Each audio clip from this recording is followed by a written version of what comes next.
Bien-aimés, nous continuons la suite de notre vidéo. Ça, c'est la deuxième partie que nous allons continuer à faire. On a fait une partie, on n'a pas terminé. Et ça, c'est la deuxième partie. La première partie, on avait parlé sur le président qui était le papa. Il est mort maintenant. Aujourd'hui, le président Hafez al-Assad, ancien président de la Syrie, frères et sœurs. Aujourd'hui, il n'est plus de ce monde, il est déjà mort. Maintenant, ça suit la suite de la deuxième partie de la vidéo du président maintenant qui est sur le pouvoir à l'heure actuelle, frères et sœurs. Le président Bachar al-Assad qui est né le 11 septembre 1965 à Damas. Frères et sœurs, nous continuons la suite de son histoire parce que nous avons vu une partie comment le prophète Ésaïe avait parlé dans la première partie concernant son papa, tous les malheurs qui devaient arriver dans leur pays. Et ça, c'est la deuxième partie, c'est pour le fils, frères et sœurs. Le Seigneur dit dans le livre d'Amos, nous allons aller dans le livre d'Amos à partir du verset 1. Nous allons lire et puis nous allons voir ce que le Seigneur nous dit dans les Écritures, frères et sœurs. Le Seigneur est bon, il est merveilleux, il est digne d'être loué, il est digne d'être magnifié, il est digne d'être exalté, frères et sœurs.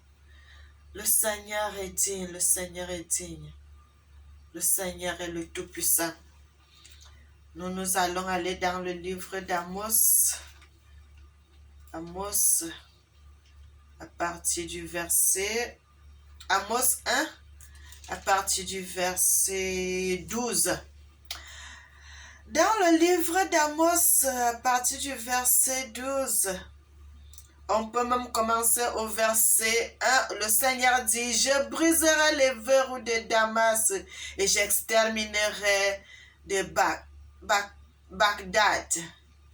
Aven et les habitants de Beth Éden, celui qui tient le sceptre. Et le peuple de Syrie sera amené captif à Kir, dit l'Éternel. » Et c'est comme ça, frères et sœurs.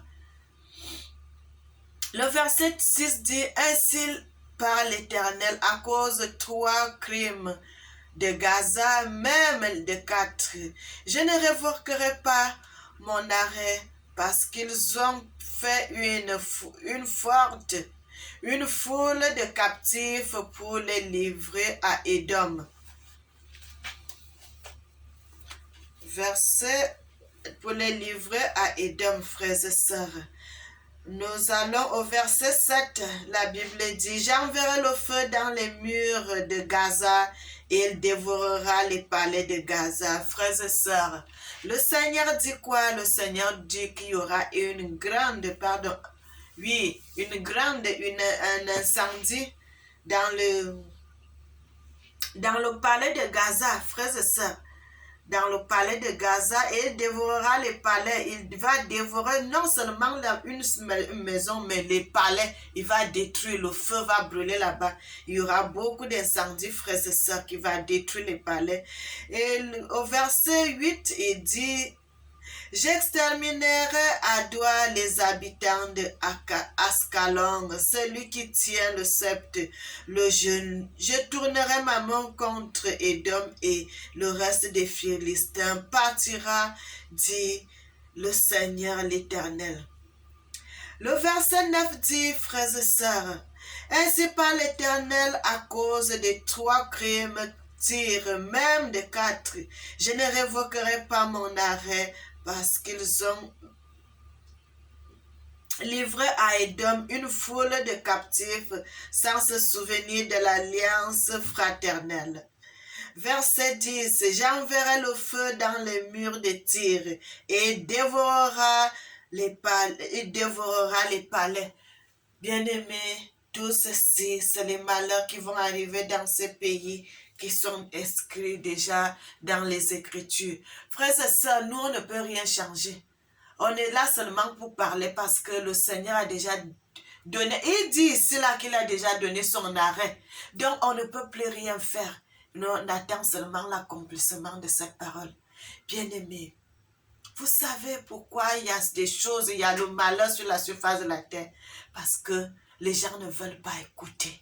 Ils ne veulent pas écouter, ils ne veulent pas écouter la parole de Dieu. Ils ne veulent pas écouter Dieu. La Bible dit Dieu parle tantôt d'une manière, tantôt d'une autre. Frères et sœurs, avant que quelque chose t'arrive, le Seigneur t'a déjà prévenu. Le Seigneur t'a déjà prévenu. Mais comme les humains sont toujours dans les distractions, dans beaucoup de choses, ils n'écoutent pas. Et quand ça arrive, tu me poses les mains sur la tête. Pourquoi telle ou telle chose m'arrive? Le Seigneur t'avait déjà prévenu. Bien aimé, que ça soit un accident, que ça soit une maladie, que ça soit la mort, que ça soit quelque chose de grave qui va t'arriver, le Seigneur t'avertit. Que tu sois chrétien ou que tu ne sois pas chrétien, que tu sois croyant ou pas, l'être humain qui est sur la terre, le Seigneur l'avertit. Parce qu'il se dit, si tu changes de comportement, ça peut aller, le malheur ne va pas arriver. Mais si tu ne changes pas de comportement, qu'est-ce que le Seigneur peut faire d'autre? Il ne peut rien faire parce que la Bible dit Dieu a mis deux chemins devant nous. Il te dit seulement de choisir le chemin du bien. Si toi tu choisis le chemin du malheur, mais c'est le malheur qui va te poursuivre. Frères et sœurs, nous allons continuer. Au verset 10, il dit, j'y enverrai le feu dans les murs des Tyr, et il en dévorera les palais. Verset 11 dit, ainsi par l'Éternel, à cause de 3 crimes d'Édom, même de 4, je ne révoquerai pas mon arrêt, parce qu'il a poursuivi ses frères avec l'épée et étouffé en étouffant sa compassion, parce que sa colère déchire toujours et qu'il garde éternellement sa fureur. Frères et sœurs, vous-même vous comprenez avec moi ce que le Seigneur dit. Ce n'est pas bon de garder la colère. Si tu es fâché, tu gardes la colère des jours et des jours et des jours et des jours.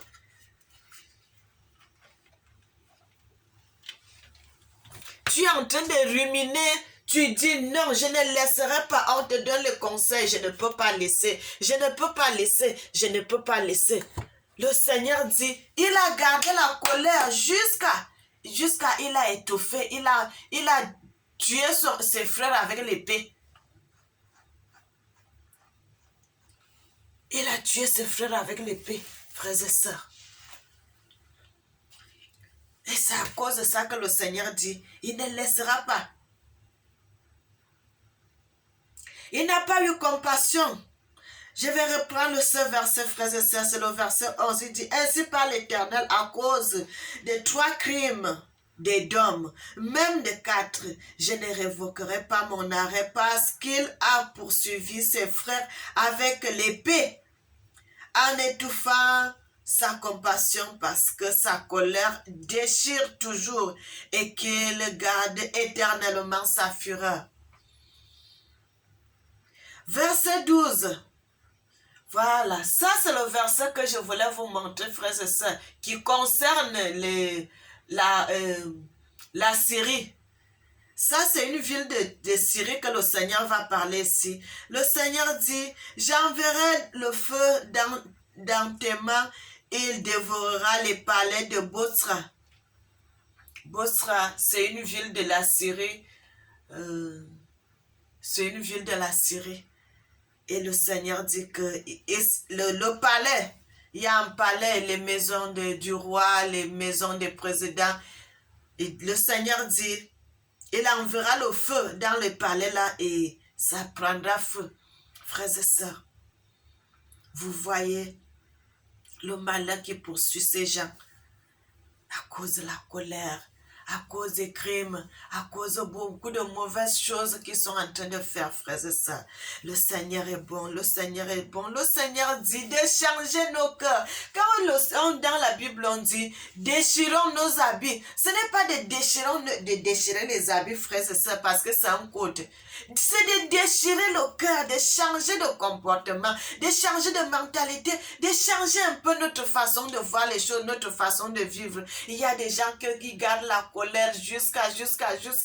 Et il ne change pas. Si tu essaies de lui donner le conseil que non, est-ce que tu ne peux pas pardonner? Non, je ne peux pas pardonner. Mon frère, ma soeur, quand tu ne pardonnes pas, c'est la même chose qui va aussi t'arriver.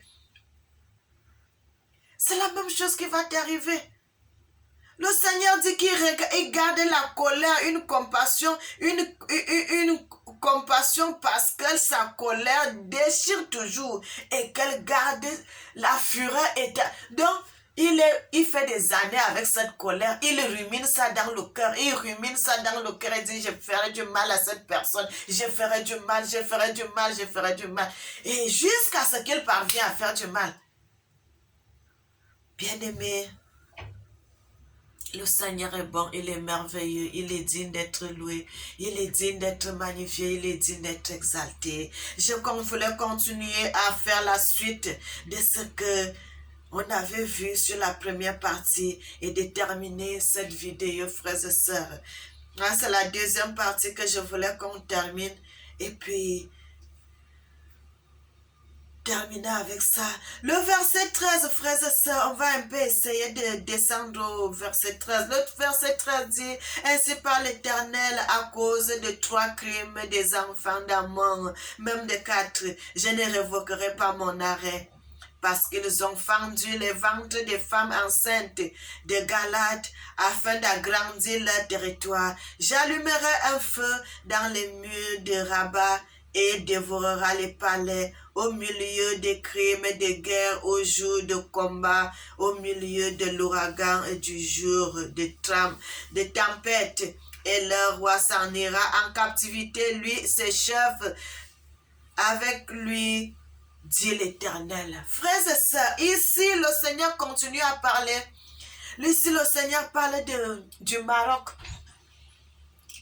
Il dit à cause de 3 ou bien 4 crimes qu'ils ont fait, ils ont fendu les ventres des femmes enceintes. Il ne révoquera pas son arrêt. Frères et sœurs, ce n'est pas les gens de maintenant qui ont fait ça, mais leurs ancêtres qui ont fait cela. Et le Seigneur continue à dire que bien-aimé, j'ai déjà fait cette vidéo, je ne veux pas trop me tarder sur ça parce que j'ai déjà fait les vidéos que le Seigneur avait dit le roi du Maroc. Il ira en captivité.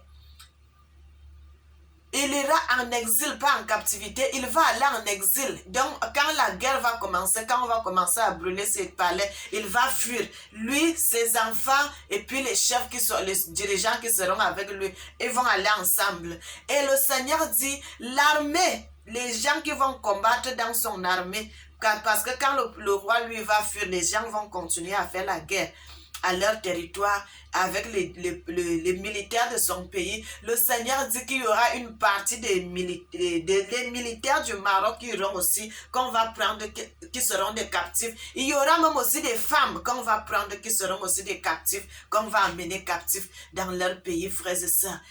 Bien-aimés, soyez bénis, soyez bénis, soyez bénis, soyez bénis. Parce que si on commence à parler, les gens ne veulent pas changer de cœur, les gens ne veulent pas changer de comportement, les gens ne veulent pas changer de mentalité. Et vous voyez les malheurs qui poursuivent ces gens. Les malheurs qui poursuivent. À cause de quoi? À cause de la colère. À cause de la colère, à cause de la vengeance, œil pour œil, dent pour dent. Ce n'est plus ça, mon frère, ma soeur. Ce n'est pas œil pour œil, dent pour dent. On ne fait plus ça. Le Seigneur, notre Seigneur est venu. Il a donné sa vie. Il est mort, il est ressuscité. Donc aujourd'hui, là, on n'a plus à faire ces choses. De faire le œil pour œil, dent pour dent. Quand quelqu'un te fait du mal, montre tout cela à Dieu. Parce que la Bible dit, ne fais pas à ton frère ce que tu n'aimerais pas qu'on te fasse. Donc tu laisses, mais Dieu va juger cette personne. La justice de Dieu dépasse toute la justice du monde. Le Seigneur, quand il te juge selon la vérité, selon la justice. Frères et sœurs, soyez bénis, soyez bénis, soyez bénis. Et que le Seigneur vous garde, que le Seigneur vous protège, que le Seigneur vous soutienne. Soyez bénis.